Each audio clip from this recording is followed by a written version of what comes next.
I've been quietly working with the Israeli government to get them to reduce and significantly get out of Gaza. I'm using all that I can to do that.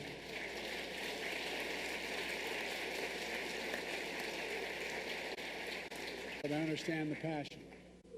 Look, folks, after the civil... Thank you. Well, thank you.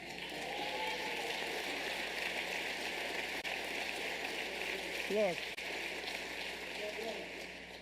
after the Civil War, the defeated Confederates couldn't accept the verdict of the war. They had lost. So they say they embraced what's known as the lost cause, a self-serving lie that the Civil War is not about slavery, but about states' rights. They've called that the noble cause. That was a lie that had not just a lie, but terrible consequences, brought on Jim Crow.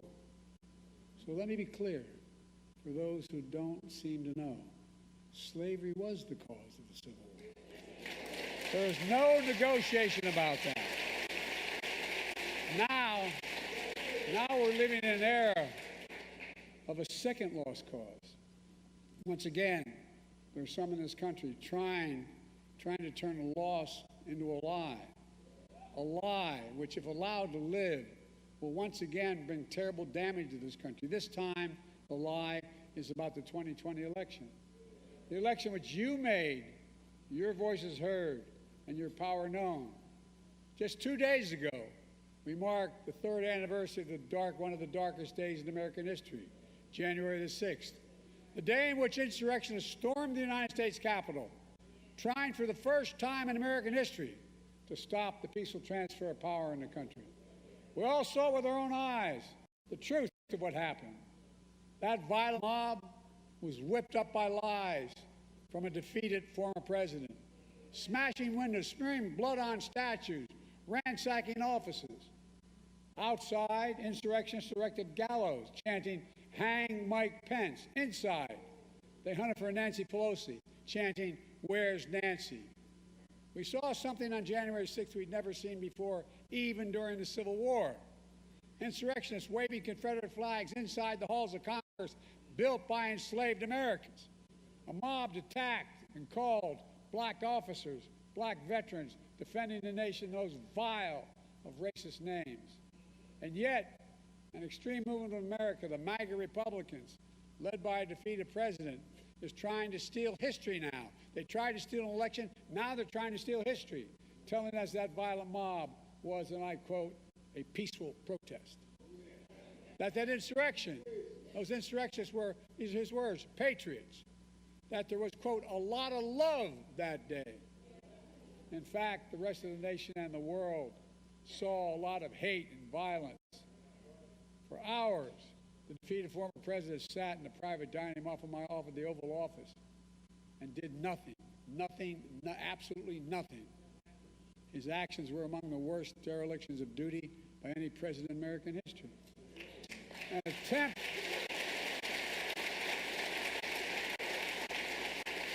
attempt to overturn a free and fair election by force and violence. Let me say what others cannot. We must reject political violence in America. Always, not sometimes, always. It's never appropriate. The violence of January 6th was an extension of an old playbook from the threats and violence and intimidation. Atlanta, Georgia, 2 brave black women, mother and daughter, Ruby Freeman and Shay Moss. They had their lives upended just doing their jobs.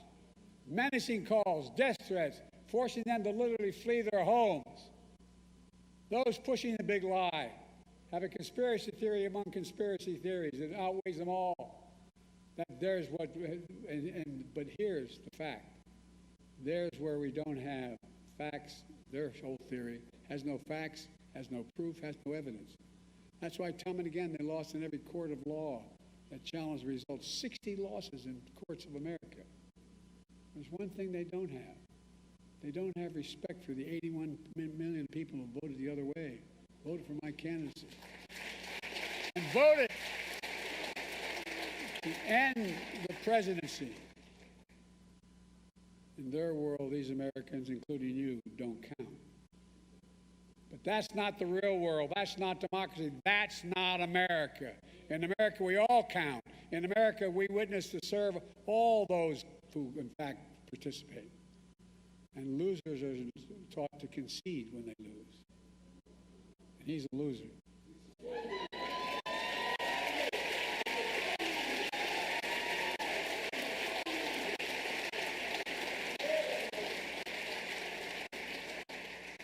Then we all came together to put the country before ourselves. The lies that led to January 6th are part of a broader attack on the truth of America today that we all have seen before.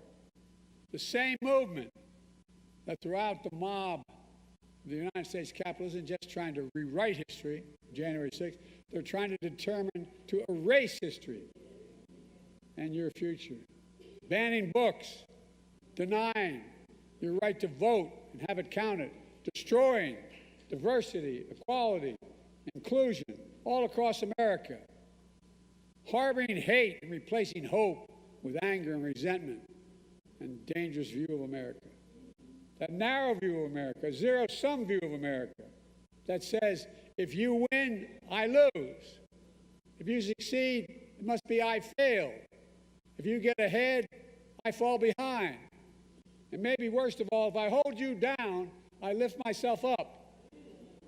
That's not new in America. Every stride forward has often been met with ferocious backlashes from those who fear the progress, from those who exploit that fear for their own personal gain, from those who traffic in lies told for profit and power. But here in Charleston, you know the power of truth. Less than a mile from here was once a port where almost half of all enslaved Africans were trafficked to North America and forced on our shores. And now you have a world-class museum there to tell the truth about the original sin. And it matters. And I want to thank former Mayor Jim Riley for his leadership, who saw to it the museum was built, and for all of you who made that happen. And with your help, I made Juneteenth the first federal holiday since Dr. Martin Luther King Day.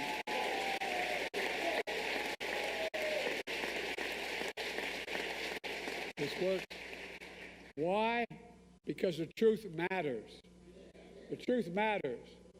With your help, we established a national monument in honor of Mamie and Emmett Till. Because we heard Mrs. Till's call, the mother of a 14-year-old son who was lynched and whose body was mutilated. But the mother insisted on an open casket at his funeral because she said, "Let the world see what I saw." The truth matters. It always matters. We can't just choose to learn what we want to know and not what we should know. We should know the good, the bad, the truth of who we are. That's what great nations do, and we're a great nation, the greatest of all nations. We're not perfect, but at our best, we learn from our past and we look to the future. A nation continuously striving to be a more perfect union. I'm here to speak to another truth. It's because of this congregation and the black community of South Carolina, and not an exaggeration, than Jim Clyburn, that I stand here today as your president, because of all of you. That's a fact. That's a fact.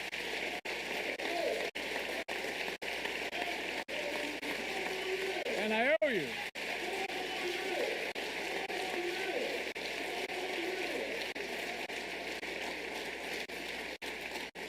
And I've done my best to honor your trust.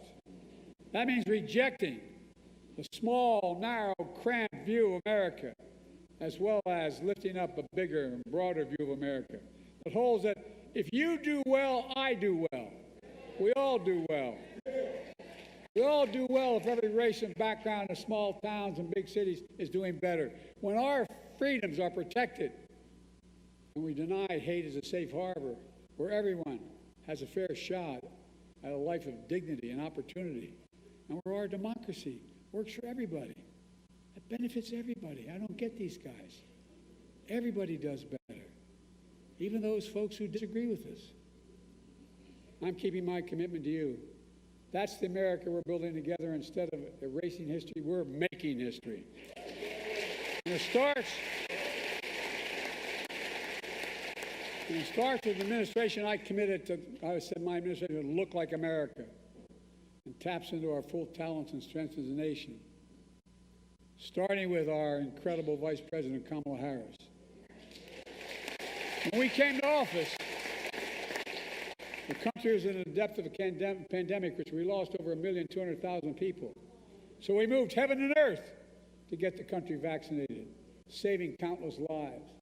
When the economy on the brink, we sent $1,400 checks into the pockets of people who were hurting badly to keep them going. I said we'd invest in all of America, and we are. The results are clear. Over 14 million new jobs, record economic growth, the lowest inflation rate of any major economy in the world. But we have more to do. We see this progress for all Americans. We have the lowest black unemployment rate recorded in a long, long time. More black Americans have health insurance than ever, bringing peace of mind and dignity to their lives. I remember when I was a kid, we lived in a 3-bedroom house with 4 kids and a grandpa living with us. And my headboard in my room was up against a little split-level home. So we weren't poor. We sure weren't worth the wealthy. And I remember really one night hearing my dad restless because the headboard was along my headboard on the other side of the wall. I asked my mom the next morning, I said, "What's the matter with Dad?" She said, "Honey, his employer just told her they're dropping health insurance." What that does is deprives a man and a woman of their dignity. How do you look at your child and say, "I can't cover you, I can't take care of you"? And now, as Jim pointed out, I won't go into it like I was going to because he said it better. Instead of about an average of $400 a month for insulin for seniors with diabetes, we're now paying $35 a month. By the way, they're still making a profit 3 times. It costs $10 to make it. I've been trying to take on, as a couple of you in the audience know, for my entire career, Big Pharma. Finally beat them. Finally.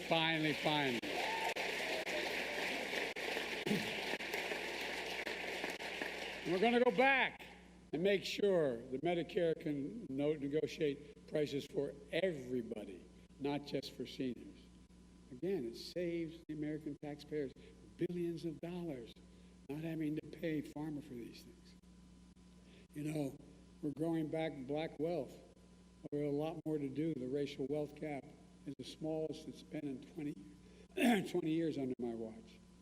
More black small businesses starting up than in decades. And the ultimate act, and opening a new business, the ultimate act of hope. We're taking on housing discrimination in many ways. So a home owned by a black family on one side of a highway, built by the same builder on the other side of the highway, and a white guy living in it, the white guy's home is valued more than the black guy's.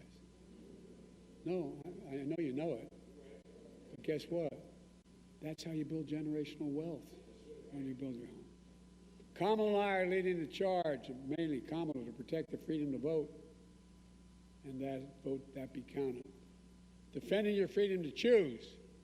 We're keeping our commitment of providing incredible opportunities, making historic investments in HBCUs, $7 billion. $7 billion.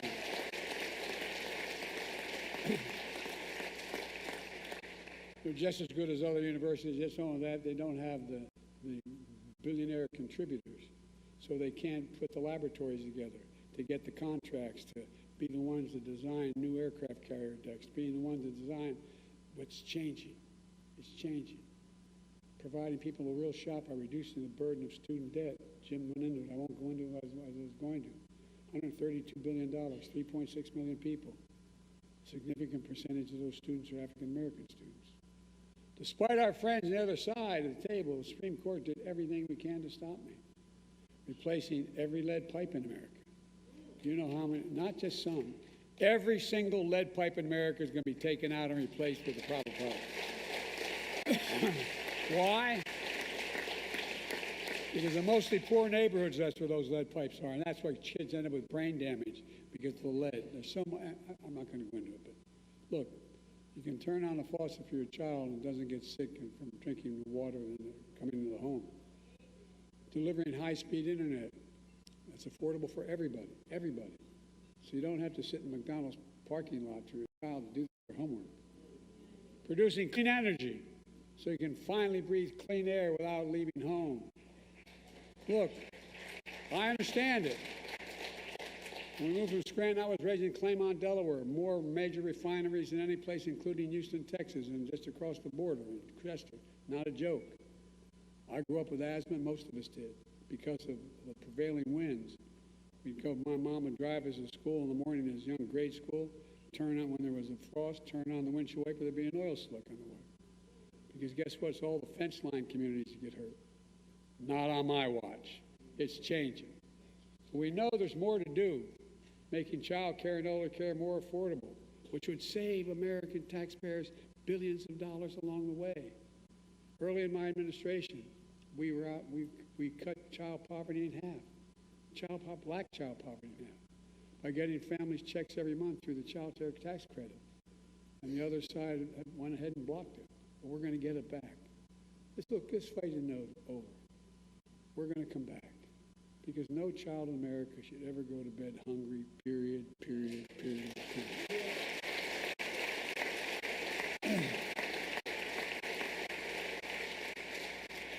After the historic movement for justice in the summer of 2020, I signed the most significant police reform executive order in history. We didn't get the law passed, but guess what? I did it by executive order, significant part. But now Congress has to step up and ask and get it, do what I did, and make it the law of the land. Just a few days ago, the defeated former president was asked about the recent shooting in Iowa. Did you hear this one? It's hard to believe. You know what his response was? All those kids dead? We have to get over it. End of quote. I promise you. We have to get over it. My response is, we have to stop it. So your children, your family, your friends can leave your home, walk the streets, go to stores, go to the grocery store, and go to church to be safe from gun violence. There's no excuse for this carnage. We have to ban assault weapons. I did it once before, and I'm going to come back again and do it. Ban high-capacity magazines. We have to pass a universal background checks. It doesn't violate the Second Amendment. It's common sense, and it saves lives. I'm determined to continue to deliver unequal justice under the law. I've made a commitment to you to nominate the first black woman, and Jim's already talked about it, on the Supreme Court. And by the way, she's smarter than the rest of these guys. Oh. Her name is Ketanji Brown Jackson. But guess what? She knows what she's doing. And by the way, as Jim pointed out, more black women have been appointed to the federal circuit courts than every other president in American history has appointed. Every single solitary one counted. And we're going to keep going.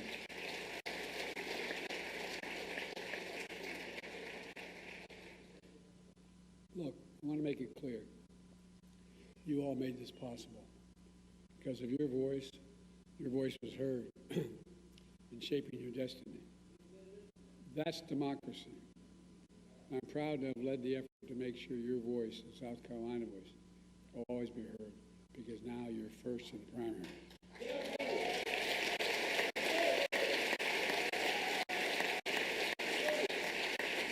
Look, our North Star as a nation is the very idea of American, an idea. At once the most simple and most powerful idea in the history of the world. That's not hyperbole, it's fact. The idea is this: We're all created in the image of God equally. We deserve to be treated equally throughout our lives. That covet's a covenant we made with each other, a covenant we've never fully lived up to, but none we never fully walked away from either. And faith and history teach us that however dark the night, joy cometh in the morning. And that joy comes with commands from Scripture. Love the Lord thy God with all thy heart, all thy mind, all thy soul. And love your neighbor as thyself. Not so easy. It's hard. But in those commands is the essence of the gospel and the essence of the American promise. And in my life, I've tried to live my faith. And I've many times failed. But I've learned, as many of you might have learned in your path as well. We're all imperfect beings. We don't know where fate will take us or when. But we can do our best to seek a life of light, hope, love, and justice, and truth. Folks, let me close with this. Denmark Vesey arrived in Charleston enslaved. One of too many from the distant shores, wrenched on a painful journey, not to a promised land, but to a land that promised to deprive them of freedom. But even though they arrived in a land where the life and rife of pain and persecution, they still believed they had promise. The black church kept them moving. They had faith. They found Scripture. Faith is the substance of things hoped for, evidence of things not seen. Vesey had his kind of faith. He became a carpenter and a movement leader, concerned with the least among us. That's why he helped found this very church 200 years ago, only 40 years after the Declaration of Independence. And this church, your church now, the black church, has come to symbolize the faith and this purpose, to bear witness to those who are suffering, to bring the good news of a future to come, to follow its mission, to be the light in the pathway of darkness. That's patriotism. That's patriotism.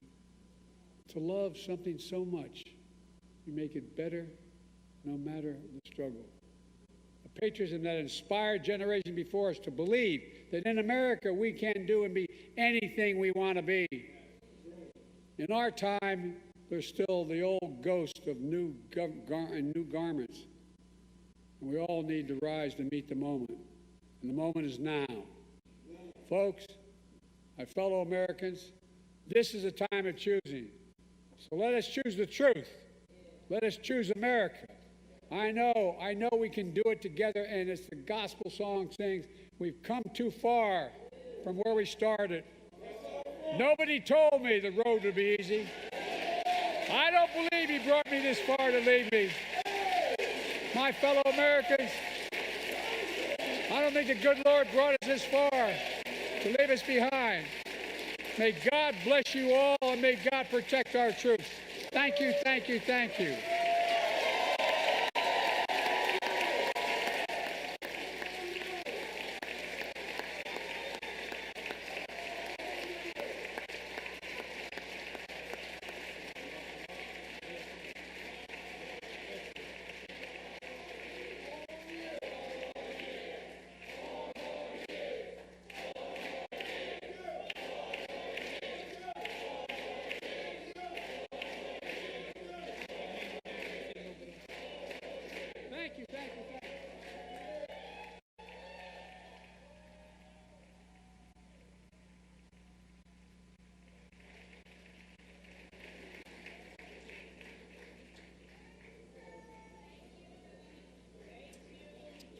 Please be seated so I can give parting